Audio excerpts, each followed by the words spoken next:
Aba, pati mga furniture ready na. Bagong bahay nila Viancé. Alamin natin.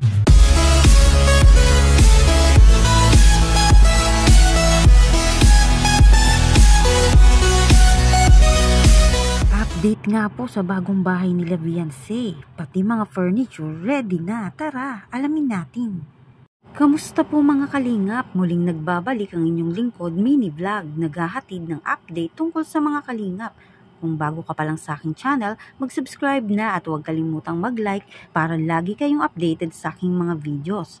Tapusin po muna natin ang video bago po tayo magkomento. Patuloy po natin din na suportahan ang founder po ng Kalingap na si Kuya Val Santos at Kalingap Rob. Dahil alam naman natin na madaming natutulungan sila ng mga kababayan natin. Araw-araw po natin na suportahan at panoorin ang kanilang mga videos.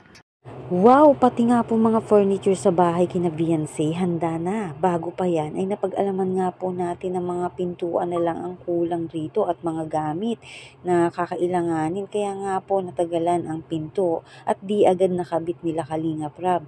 Meron nga pong mag-i-sponsor ng pintuan nila Viancé.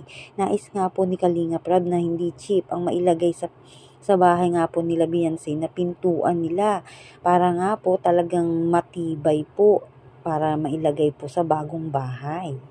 Nais nga po ni Kalingap Rob yung magandang quality at solid. Ayaw naman ni Kalingap Rob yung di matibay dahil alam naman natin na napakahalaga nga po ng pintuan. Dahil pagmumurahin naman ang kanilang mabili ay madali nga po itong masira. Alam naman natin na napakaganda ng tahanan na bago nila Viancé. Kaya nga tama lang din na magkaroon nga po dito ng maayos na pintuan.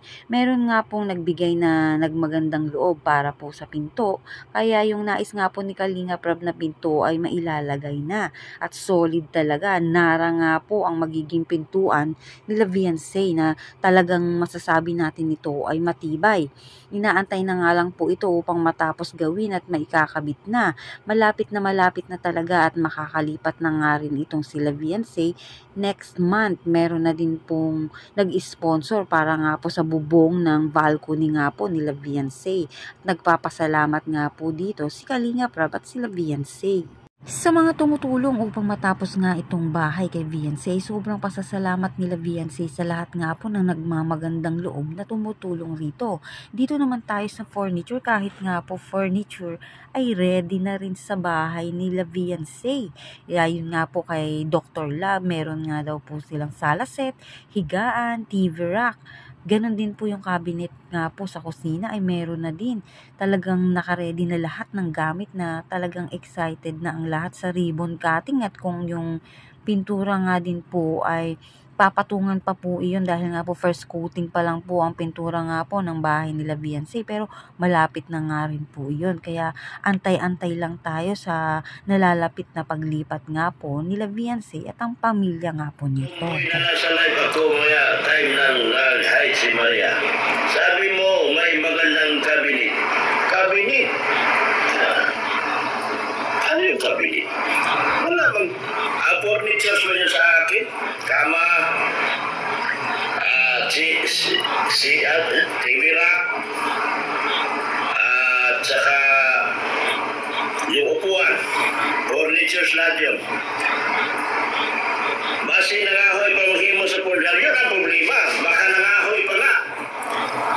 Tapos ang guys, medyo tagilid ang bangka nito. Tagilid ang bangka.